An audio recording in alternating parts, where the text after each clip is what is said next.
There's this woman pretending to be mom, and it's just a nuisance. So I'm cutting ties with her today, once and for all. Sadie, my late husband's eldest daughter, unilaterally ended our relationship. I may not have been perfect, but as a mother, I poured out my love to her, and I accepted the estrangement. Fortunately, my late husband's younger daughter, Mabel, chose to stay with me, treating me as her parent. As a mother and daughter, we supported each other, and I watched Mabel grow independent.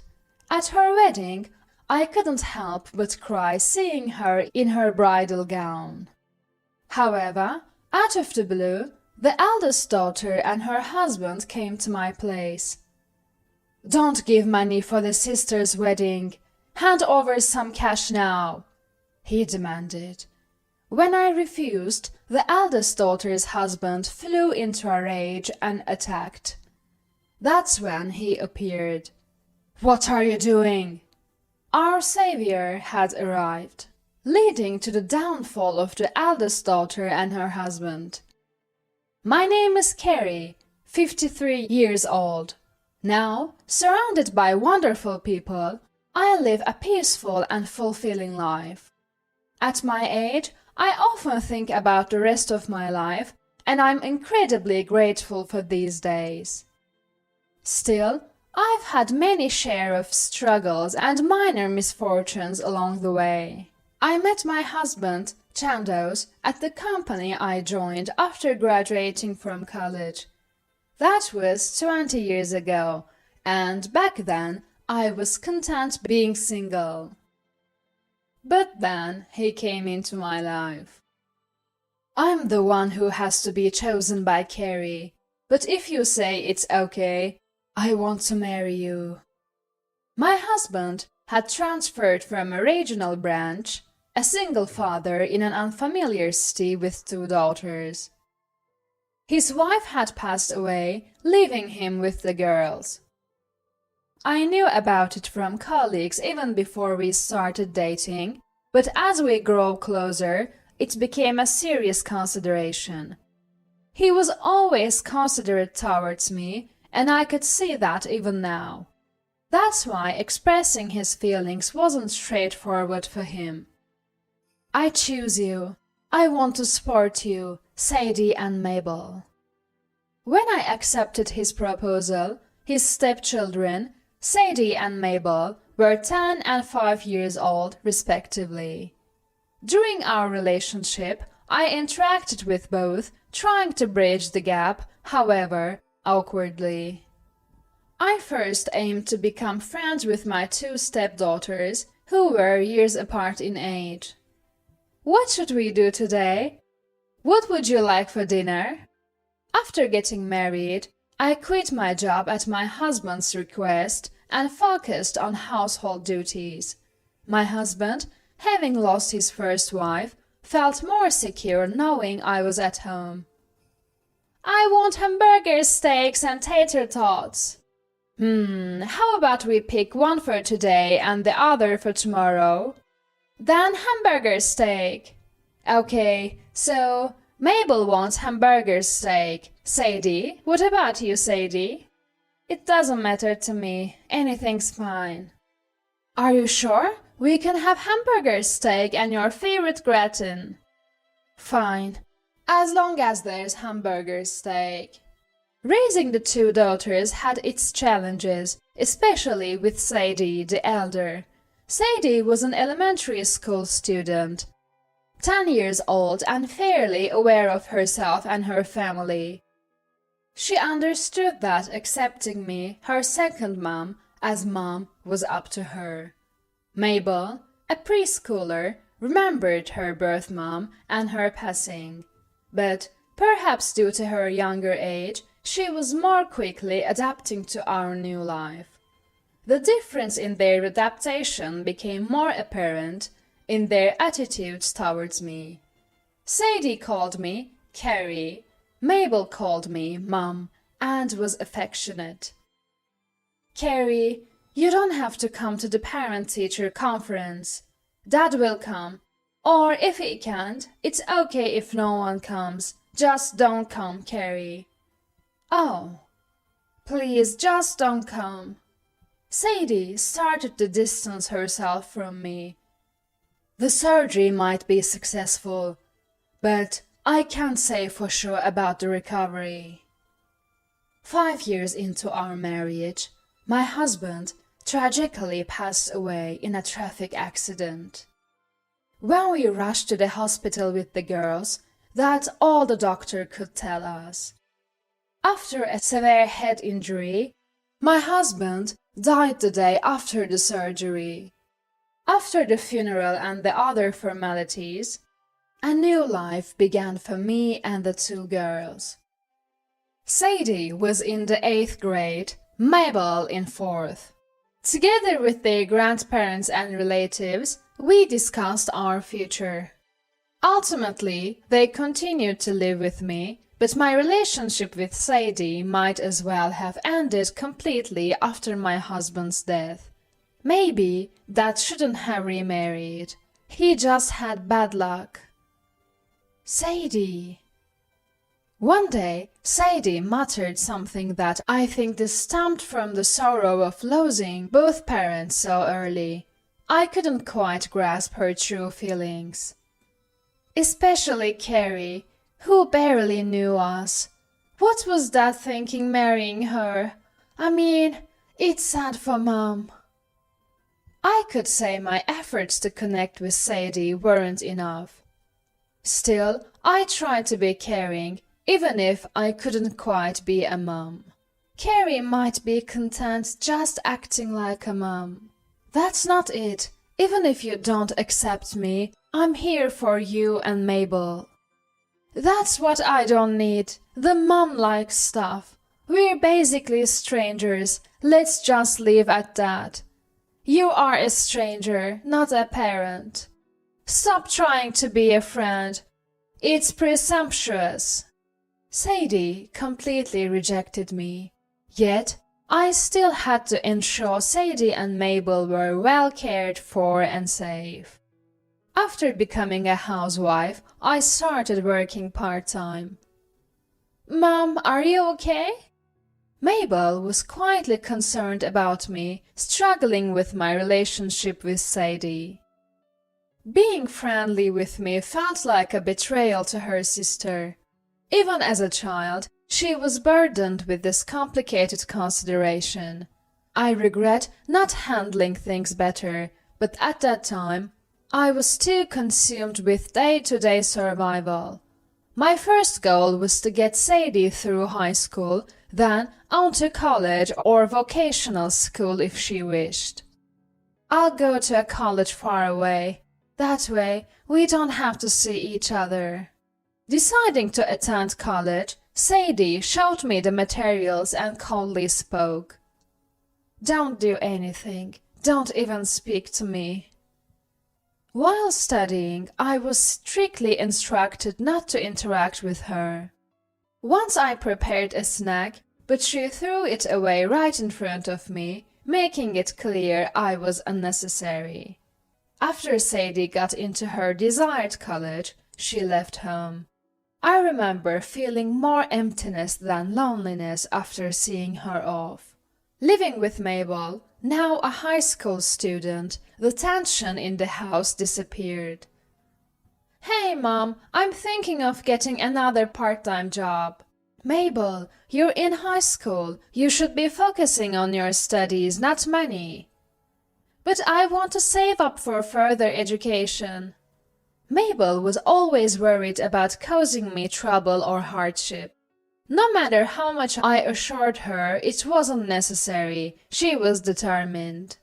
I have to be strong for Mom and Dad who aren't here. Mabel was a resilient girl, juggling multiple jobs, enjoying school life, never skimping on helping around the house, and always prioritizing being home. That's why she chose a nursing school within commuting distance. Being a nurse, I can survive on my own, and I can take care of Mom too. she said, laughing, assuring me not to worry about the future. Mabel eventually graduated from nursing school and found a job. I guess my mission is complete. I muttered to my husband's photo, updating him on our daughters' lives. It wasn't a peaceful journey. Our relationship wasn't perfect. But I raised them without sickness or harm and fulfilled my responsibility. "My sister is getting married," Mabel said. "Really?" "Yeah, she called the other day. She wants to meet you, Mom." 2 years after Mabel started working, I was informed of this news. Mabel, as a sister, stayed connected with Sadie. Apparently, they kept in touch for seasonal greetings and important updates. Through Mabel, I arranged a meeting date. 2 weeks after our initial discussion, Sadie returned home for a family meeting, the first time in several years. "It's been a while, you look well." "What? You'd prefer if I weren't?" Our reunion was met with bitter words. Sadie, now 28, had the air of a fully independent woman. Her fiancé, 2 years her senior, worked for a reputable company. Tall and seemingly quiet, that was just a first impression. He never greeted me. I heard today is about a marriage announcement." When I asked her fiancé, Sadie interrupted. "Yeah, that's right. I'm getting married. Not that I need to tell you, but it's also a report to Dad." "Ah, yes, but thank you for coming to tell me." "What? Didn't you hear? I said it's a report to Dad." "Ah, right. Thank you is weird. You're not my mom, it's creepy." Sadie laughed mockingly and then made an exaggerated request. "Please, Carrie, don't come to the wedding. I'm begging you." She smiled. I was stunned, and her fiancé mimicked my reaction. "Also, could you please not involve yourself in our lives anymore? A mom imposter is just a nuisance. So, after today, we are cutting ties. From me too, please. Don't taint Sadie's life any further." Mom imposter, a stain. I was shocked and angry, but I wasn't sure if it was right to express that. "What do you think you're doing?" Mabel stood up, having welcomed Sadie and her fiancé alongside me. "Do you even understand what you're saying?" She confronted Sadie and glared at the fiancé. "Of course I do. I'm just being honest about how I feel. Today, the mom imposter leaves the stage." "What? Mom imposter? Mom has always been mom. She raised us, got us through school, didn't she?" "That's expected, isn't it? Even a fake mom would do that." Sadie and Mabel's relationship had been unstable from the moment I became their mom. Sadie, distant from me, and Mabel, who grew close. Until now, there had always been a tension among the three of us. Any honest feelings or grievances would snap that tension and reveal our unstable bond. This culminated during Sadie's marriage announcement. As I stayed silent, Sadie and Mabel argued with Sadie's fiancé, watching with a cold smile. "Enough, please. No more fighting, okay?" "Mom!" "What now? Playing the good person?" "If that's what you think, then fine, Sadie." "What?" "I accept your request." "So, we won't see each other anymore?" "Yes, if that makes you happy and satisfied." "You won't come to the wedding?" "No, I'll keep that promise too." The best course of action was for me to step back. Mabel tried to argue on my behalf, but I cautioned against conflict. Oh, good. I feel relieved. Goodbye. Thus, from that day, Sadie and I ended our relationship. Mabel, too, told her sister she had had enough and chose the same path as me. I heard about the wedding from relatives. At the ceremony and reception, my and Mabel's existence was ignored, and Sadie only expressed gratitude to her birth mother. She didn't even mention our late father. A colleague of the groom was saying, "He doesn't have a very good reputation. I'm worried about that."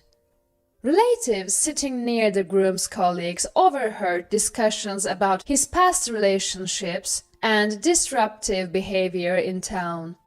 "I wonder if Sadie knows," they pondered, apologizing to me for sharing such concerning news.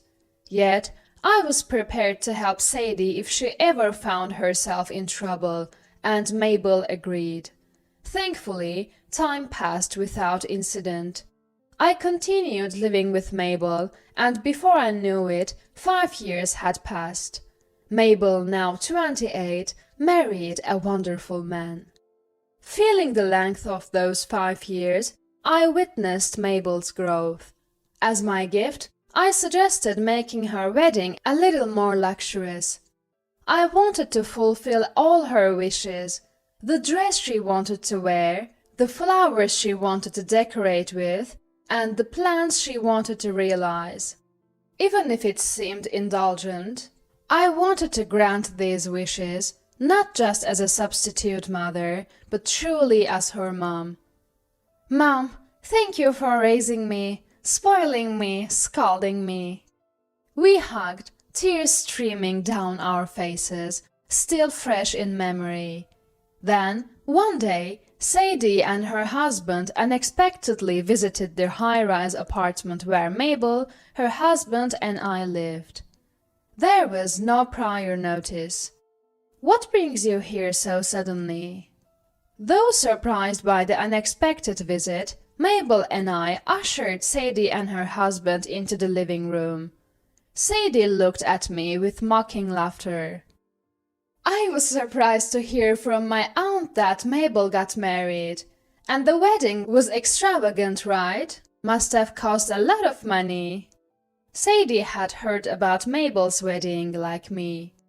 How I, as her mom, enthusiastically financed the wedding. The grand venue, the extensive guest list, the luxurious hotel. Sadie sighed as she mentioned these details. "Well, Mabel liked you, so you must have been dear to her, but isn't that unfair?" "Unfair? You were the one who rejected me." "But you could have at least given a wedding gift at the time." "Oh, I forgot about it too." I should have reminded Sadie. "Yes, exactly. We totally forgot." Sadie and her husband reminisced about their declaration to cut ties, laughing. Then they demanded a wedding gift and celebration presents from me right away. "I'll send a list of things I want. You'll give me everything on it." "Sister, stop it! How can you be so selfish?" Once again, Mabel reacted before I could. The sisters argued. "Why do you only think about yourself? What? You've been living the good life too."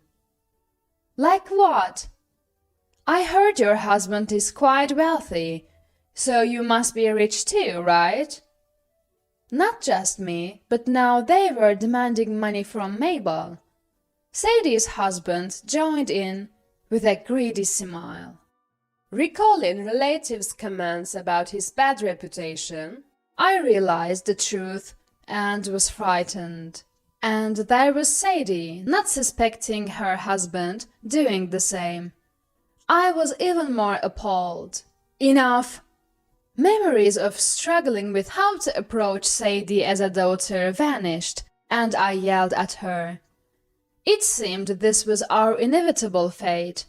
That's the only way I could think of it.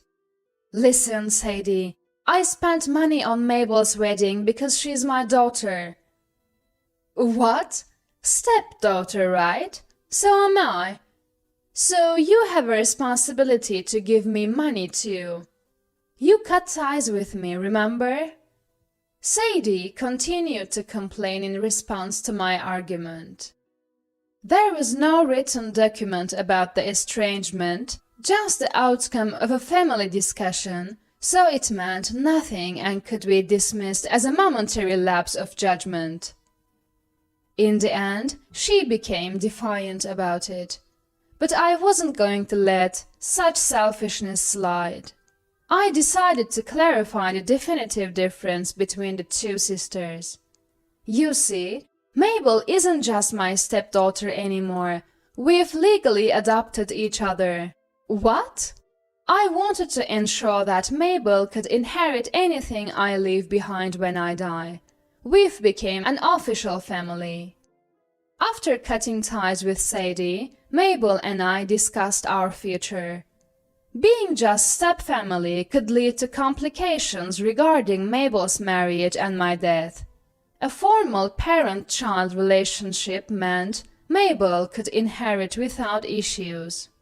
I wanted to do the utmost as a parent. So we completed the adoption process. Inheritance? You're kidding. You were just a poor, shabby stepmother. I was, once. I made both you and Mabel struggle, but now, thanks to my job, things are different. This change came about after my estrangement from Sadie. A former colleague from the company where I met my late husband invited me back to work. She was a woman who had taken early retirement to start her own business and needed my expertise. I believe your dad guided me to this opportunity. Our small start in a rented office space grew into a company with its own building downtown. This success allowed me to fund Mabel's wedding and help with the purchase of a high-rise apartment. Unbelievably, we were financially comfortable. Sadie listened to this post-estrangement story with her head down, while her husband clicked his tongue in irritation.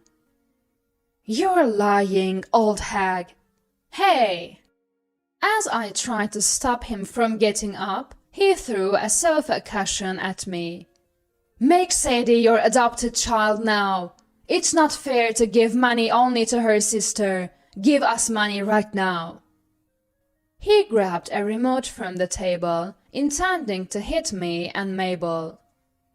We dodged and tried to escape from the sofa when the living room door burst open and Mabel's husband rushed in. "Mabel, Carrie!" He tackled Sadie's husband, knocking the remote away. "Hey, stop! Who are you?" "Shut up! Hey!" The two men locked eyes, both startled, but Sadie's husband seemed more shocked. You are... You're from the HR department, right?" As we tried to understand, Sadie's husband stammered out an apology. "Sorry, sir, Sir? This guy's Mabel's husband, right? Some rich kid, right?"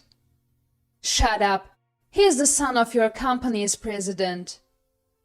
In his agitation, Sadie's husband snapped at his wife.